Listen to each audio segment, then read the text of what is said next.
रत्नागिरी जिल्ह्यातील रत्नागिरी शहरात रत्नदुर्ग किल्ल्याच्या पायथ्याशी दानशूर कैलासवासी भागोजी शेठ कीर यांनी बांधलेलं श्री बागेश्वर मंदिर हे समस्त भाविकांचं आराध्य दैवत आहे।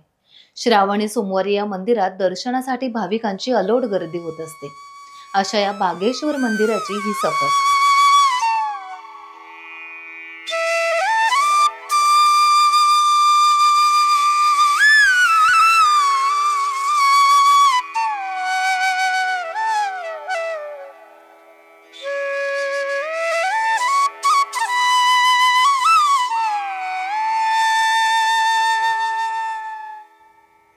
रत्नागिरीतील रत्नदुर्ग किल्ल्याच्या पायथ्याशी दानशूर कैलासवासी भागोजी शेठ कीर यांनी बांधलेलं श्री बागेश्वर मंदिर असून मंदिरातील कलाकुसर प्रेक्षणीय आहे। गाभाऱ्यात शंकराची पिंड असून मंदिराचा सभा मंडप भव्य आहे। या मंदिराच्या खांबांवर सुंदर निसर्ग चित्रे कोरलेली असून मंदिराच्या छतावर ध्यानस्थ साधूंचे पुतळे बसविले आहेत। मंदिराचे बांधकाम स्थापत्य शास्त्राचा एक उत्कृष्ट नमुनाच आहे। परिसरातील रम्य वातावरणामुळे मंदिराचे सौंदर्य खुलून दिसते। मंदिर परिसरात भक्त निवासाची ही सुविधा आहे। याच मंदिराच्या मागील बाजूस असलेल्या डोंगरावर रत्नदुर्ग किल्ला आहे। या किल्ल्याचा आकार घोड्याच्या नाळासारखा असून त्याला 3 टोकं आहेत। हा किल्ला शिलाहारकालीन असावा असं काही इतिहासकारांचं मत आहे। 1205च्या सुमारास राजा भोजाने याची निर्मिती केली असं म्हटलं जातं। किल्ल्याचे क्षेत्रफळ सुमारे 120 एकर असून एका बाजूला पेठ किल्ला, दुसऱ्या बाजूला दीपस्तंभ असलेला डोंगर आणि तिसऱ्या टोकाला 200 फूट उंचीच्या डोंगरावर असलेला बाले किल्ला असे रत्नदुर्गाचे स्वरूप आहे।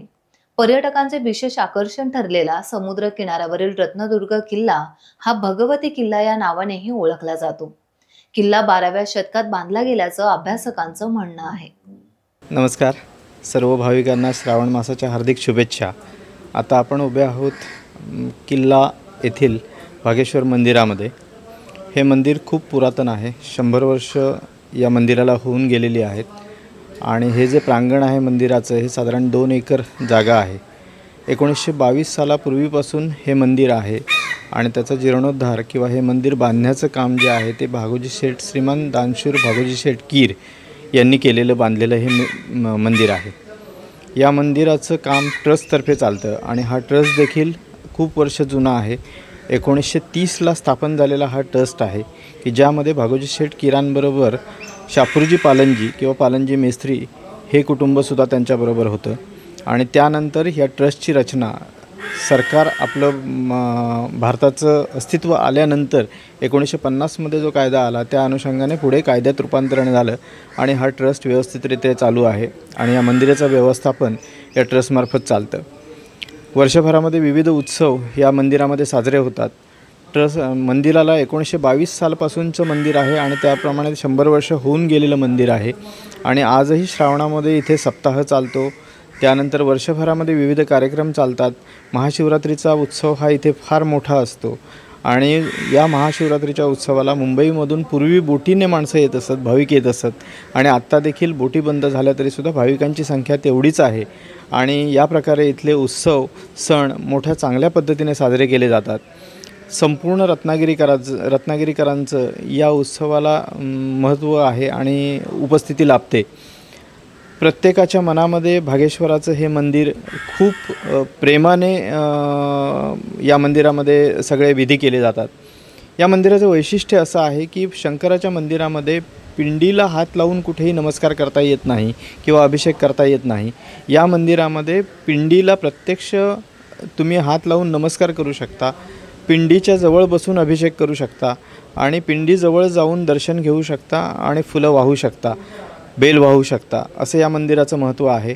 प्रत्यक्ष मंदिरामध्ये खूप चांगल्या प्रकारे सर्व सण उत्सव होतात। यावर्षी देखील श्रावणामध्ये एक्क्याचं आयोजन केलेलं आहे।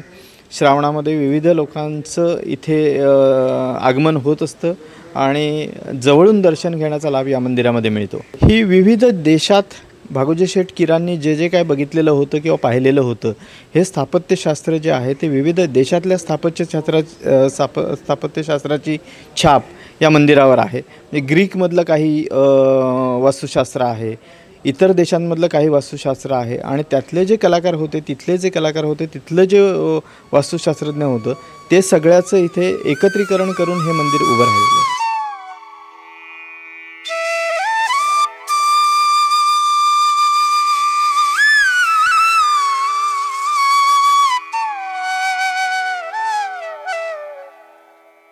टाइम्स डिजिटलला लाईक करा, शेअर करा, सबस्क्राईब करा आणि बेल आयकॉन दाबायला विसरू नका.